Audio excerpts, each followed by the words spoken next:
posle bombardovanja, tako. Tad smo počeli onako da idemo redovnije i učestalije, a pre toga kao i svi ostali. Znači, kad sam bio kod babe, onda sam išao u Badnjake. Tako da je Božić, Badnji dan, odem kod njih tamo i eto, ono baš najlepše osjećaj, najlepše, što kažeš, doživljajte kad odeš pa kad si u krugu svoje familije, u krugu svojih dragih osoba, tako da je to uvek nekako upečatljivo i lepo.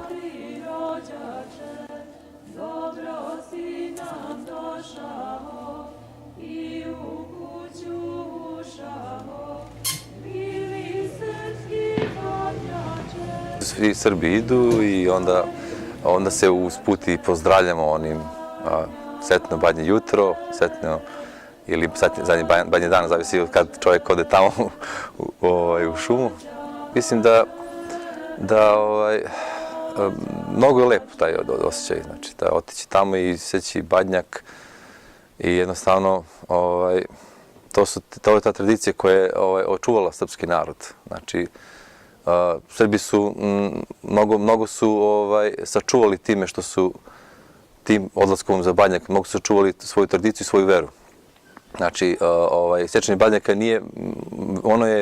nije u skopu same vere, nego on je kao tradicija. Znači, ona je jednostavno čovjeku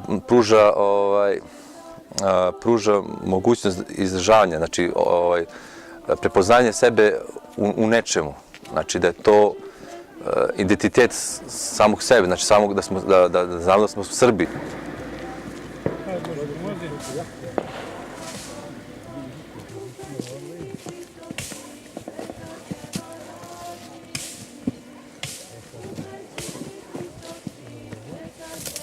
Ovo isto.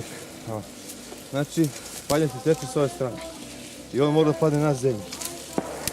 Razumijete? Noci, sine, teče do dušana.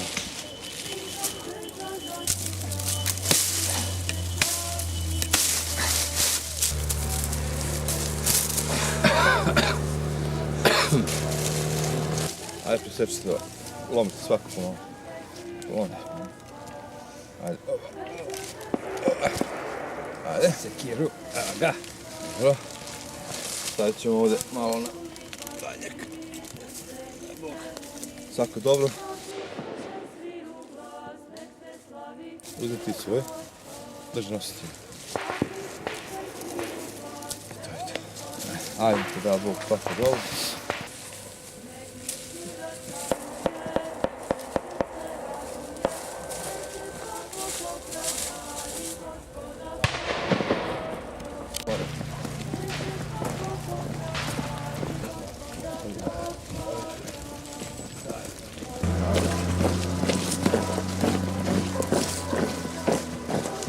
Pali smo kako je Bog ugodno.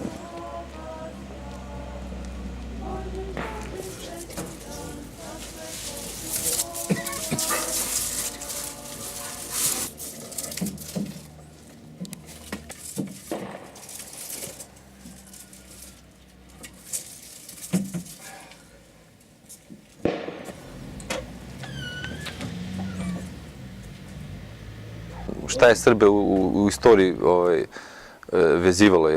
To je vezivalo, znači, vera. Znači, sve ono što je u smislu, znači, vezivanje sa verom. Znači, da se Srbi identifikuju u veri. Znači, da budemo u tome smo mnogo jaki.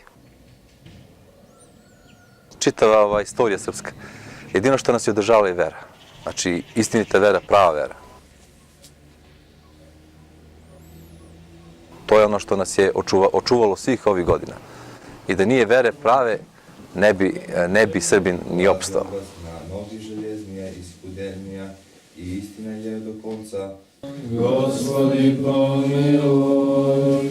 Navest svakog protivnika da prosvjetljenje očistice mora nije duše i svima mnogi na vjeru nekosti na bilo relicima da ispunije premunošću na državne zaposti i zaposti koji nam užeju božanske zbavljače koji nas spominje na svoje carstvo.